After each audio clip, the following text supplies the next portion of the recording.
What's up, y'all? It's Devin Did It here. I did it so you don't have to. Don't forget to like and subscribe, all right? All right, y'all, so today's story is gonna be about my time in rehab / the psych ward / the wacky shack. Either way, they threw me in there. Well, I mean, I kind of got brought there, but yeah. So this is gonna be the story about that. It's some crazy shit that went down.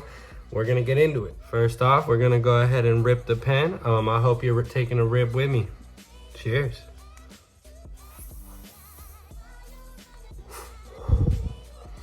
Hell yeah. And I know what you're thinking. Devin, you look so well adjusted. Why on earth would you have been sent to a rehab facility? And I'd say you're right, you definitely have a point. However, I was fucking my life up. Basically, I was living with my older brother at the time. He was like, you need to get the fuck out of the house. So I was like, all right. And then before that whole process started, he was like, you can go to rehab. And I was like, all right, I'll go to rehab. So him and his wife got it all set up. I was able to go for free, which was lit. And I went to rehab. Let's start on my first day. So I walk into the office, right? I walk in. As soon as I walk in, I just hear screams of the mentally deranged. Screams of people not wanting to go there. Screams of, don't make me! And that was fucking scary. Because I was walking in there like, yeah, you know, I mean, I take triple C's and Benadryl all the time. You know, I probably need to stop that shit. Fucking, I walked in there just thrown into the crazies immediately. Like, I was immediately put in there. So once all the paperwork was done, they took me back.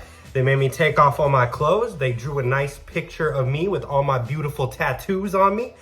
Just so that way they had it on record where my tattoos were. They searched all my stuff. They ripped all the strings out of my hoodies. They gave me like these like sock slipper thingies, like hospital socks. And that's what I had to mob around with for a little bit. That was just my first like 20 minutes. After that, they show me to my room.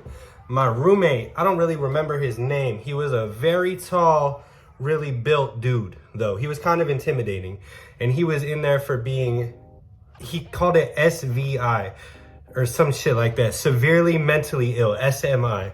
He kept saying that, like, I'm SMI. I'm gonna go to a halfway house after this. I never have to work again. He just kept saying shit like that. And I wasn't gonna argue with him. Hell yeah, dude, you're that, you know?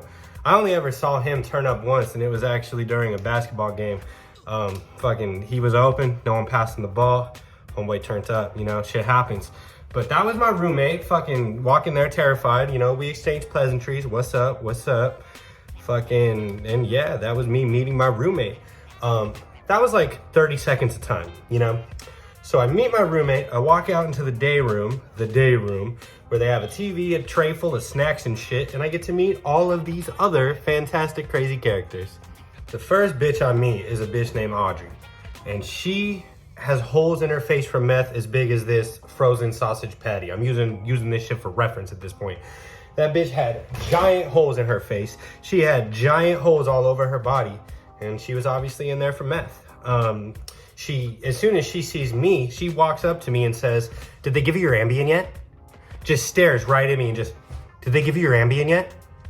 Like, no, and if they do, I'm gonna fucking take it and get high off it. What the fuck? Hell no, stay away from me, lady. She didn't like that my response was no, and I'm going to get high from it because it's mine. So she went and fucking snitched on me. So I was not given Ambien every night like I was supposed to. I was crazy. How else was I gonna be sedated? It was fucked. Eventually, we get this major douchebag Jordan Von Strangle looking ass motherfucker, and him and Audrey start fucking with each other heavy. They're making out in the day room. They're getting separated. They're fucking flashing each other from the hall where everyone else can see. I saw fucking hold up Bush. I saw fucking the craziest shit ever. I'm not even gonna lie, dude. That dude had a fucking dick as long as my forearm. I was just impressed. I was intimidated more than anything. But they start fucking around. And they became a power couple of fucking doom. Almost instantly, everyone's Ambiens are getting fucking taken by these people. Almost instantly, all your gabapentin has to go to them. Otherwise, the girl's gonna beat up the girls and the dude's gonna beat up the dudes. It got pretty intense for me. I mean, I wasn't really scared. They never really tried me. But you know, like I was watching this happen because they were doing it to the people who were legitimately severely mentally ill, who didn't have a grasp on things. I was in there for drugs. There was other people who were only in there for drugs as well, but a lot of people were in there for genuine craziness, some crazy shit. So that happened. Eventually, they ended up getting split up. He got moved to another wing, and she cried and cried and cried until I got out. I was only in there for like 2 weeks, but that was the first story. Let's talk about Joe.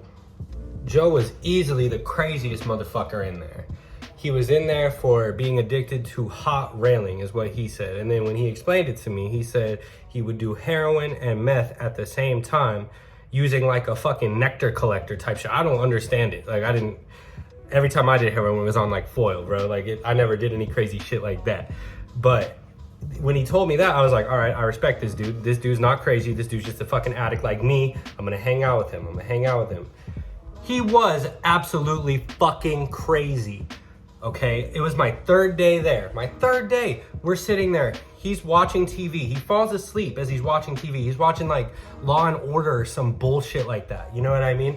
Super boring. Like no one wants to hear about like murder and bullshit when you're stuck in a fucking rehab. I mean, maybe like the people who were mentally ill and couldn't comprehend what was going on didn't mind it, but I fucking minded it. I didn't want to be thinking about sad shit. I wanted to be positive. I wanted to, you know, that shit was fucking depressing.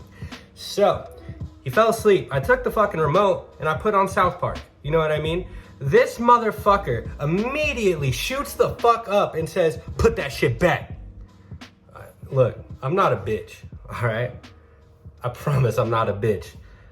But with the intensity in this man's eyes, I gave him the fucking remote and I went back to my room. I was like, I'll read a book. I fucking went and I checked out the keyboard and started making beats and shit. You know what I mean? Like, I was like, all right, the TV ain't for me. Like, yeah, I'm gonna stay out of there. That was about Crazy Ass Joe. The last story I'm gonna tell today isn't about any of the other people in there. It's about Mr. Devin Did It right here, all right?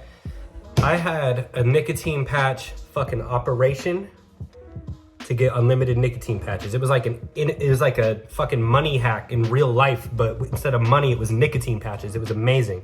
I'm gonna tell you how I did it. So basically everyone in there had a nicotine patch on them. Basically everyone did. I was still getting gabapentin in the mornings. They took away my Ambien at night. I was not allowed to have that shit basically from the jump, but I was still getting gabapentin. I fucking cheeked them bitches. I threw them bitches in my cheek. I didn't take them. I went back to my room and spit it out. I started trading motherfuckers my gabapentins for nicotine patches. That shit was lit. I had unlimited nicotine patches. Every like hour I could switch them. Every hour I could switch them. Every hour I could switch them. And like, it was fucking beautiful. I mean, it was kind of gross because they would have already been stuck to someone else. But at that point, I was trying to get buzzed. I was trying to feel anything I could because I'm not gonna lie, rehab didn't work for me. I actually went on to do much harder drugs after rehab, after hearing about how amazing they can be. But that's just me. So those were a few fun rehab stories. I want to let you know, if you're watching this, I love you. Someone loves you. You matter. You are important. We're going to go ahead and rip the Benjamin one more time, and y'all are going to go have a great day. All right, y'all. First, I'm going to let my boy Sasuke get a hit. Hell yeah. All right. Again, I love you. Like and subscribe. Have a great day. Devin did it. Later.